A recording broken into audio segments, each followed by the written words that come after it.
Las guerras han sido una constante a través de la historia de la humanidad. Las razones, las causas o las excusas son siempre las mismas: poder, tierra y dinero. Pasan los siglos y seguimos matándonos unos a otros. El terrorismo y sus variantes, entre las que están la invasión criminal a un país soberano, son la manifestación más oscura de las guerras. El terrorismo de Estado es un acto de violencia normalmente traicionero, cobarde y criminal que se esconde detrás de una coartada política, ideológica o religiosa. Para conversar sobre el delicado y peligroso cierre de 2024, tengo el gusto de presentarles a Óscar Vara, doctor en teoría económica, catedrático universitario y escritor. Trabaja en ayudar al mundo en la comprensión de la historia, la geopolítica y la consolidación de las instituciones que garantizan la convivencia. Tiene un canal de YouTube con más de 220,000 suscriptores que les recomiendo. Doctor Vara, bienvenido a Razón de Estado. Como siempre es un gusto verte y por primera vez en persona, así que de Igualmente. verdad, qué privilegio. Un placer. Soy además de un fan, parte de tu audiencia disciplinada. Más que resolver conflictos, 2024 sumó problemas, incertidumbre y ojalá también oportunidades. ¿Qué termina mal y qué termina peor en 2024?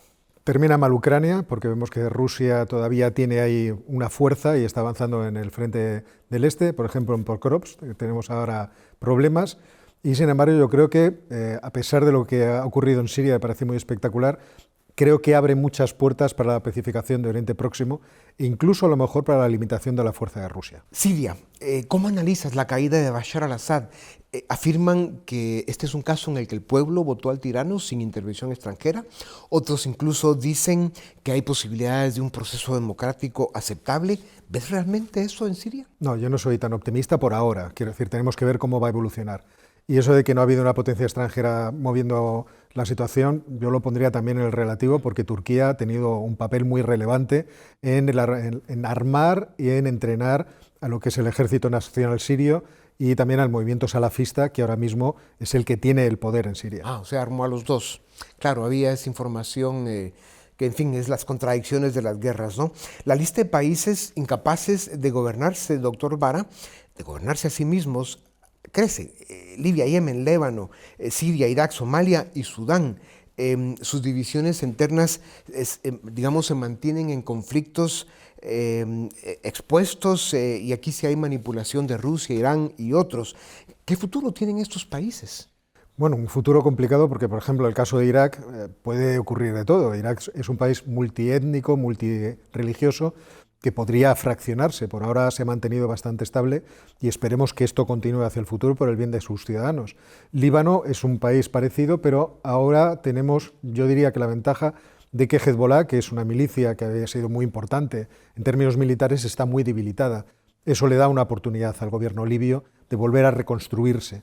Y mucha preocupación causa también el caso de Libia, que siempre está en una situación de guerra civil que puede fraccionarlo en dos partes además que son aquellas provincias romanas antiguas de la Tripolitana y la Cirenaica. Pues prácticamente hemos vuelto a aquellos tiempos. Esa división interna profunda que viven estos países, que les hace imposible ponerse de acuerdo para que los gobierne alguien que logre un consenso mínimo suficiente, de alguna manera se repite cada vez más en los países occidentales, sobre todo en América Latina, donde nuestro atraso y su desarrollo político son brutales. ¿Ves alguna similitud? Bueno, yo espero que las similitudes sean escasas, porque tenemos mucha esperanza todavía en Hispanoamérica, especialmente porque vemos que hay un gobierno en concreto, es el gobierno de Argentina, que está yendo en una dirección que puede favorecer el progreso económico de manera muy importante. Y recordemos que esa es una de las claves fundamentales. Si hay progreso económico, habrá estabilidad. Si hay estabilidad, las instituciones políticas tendrán tiempo de asentarse, de enraizar y, por lo tanto, también de que la participación de los ciudadanos haga que las democracias sean más fuertes. ¿Cómo está en este momento tu lectura sobre el conflicto en Medio Oriente? ¿Cómo está Irán por las lecciones que le ha dado Israel, la caída de Siria que le afecta? ¿Cómo ves ese tinglado? Me parece que Israel ahora mismo ha conseguido todos sus objetivos y la situación está discurriendo de una forma muy favorable a sus intereses. El eje de resistencia está prácticamente desarticulado, jamás por las propias acciones de Israel, lo mismo Hezbollah, pero ahora la caída del gobierno de Bashar al-Assad desplaza la influencia de Irán incluso en Siria, con lo cual ahora mismo Irán está un tanto arrinconada. Yo creo que además los Estados Unidos están tratando de tener una posición más dialogante con Irán. Hoy hemos conocido, por ejemplo, algunos levantamientos de sanciones para limitar también la posibilidad de que Irán tenga aventuras militares. Lo hemos visto, los dos ataques contra Israel nos han puesto al borde de un conflicto bastante importante. Por lo tanto, a Irán la veo bastante contenida. Doctor Vara, y hablando de Estados Unidos, ¿cómo analizas que será su comportamiento ya con el nuevo gobierno en funciones respecto a Irán, respecto a Ucrania, respecto a China, Taiwán, por ejemplo? Bueno, es que claro, cuando estaba diciendo Estados Unidos, ahora estaba hablando de la administración Biden. Claro. Si nos vamos a hablar de la administración Trump, las cosas pueden cambiar mucho. En principio, yo entiendo que a Trump le interesa un mundo en paz, un mundo que comercie, pero no creo que en ningún caso vaya a ponerse en la línea de defender dictaduras, a los sátrapas habituales que hemos tenido y que tenemos en muchos países del mundo.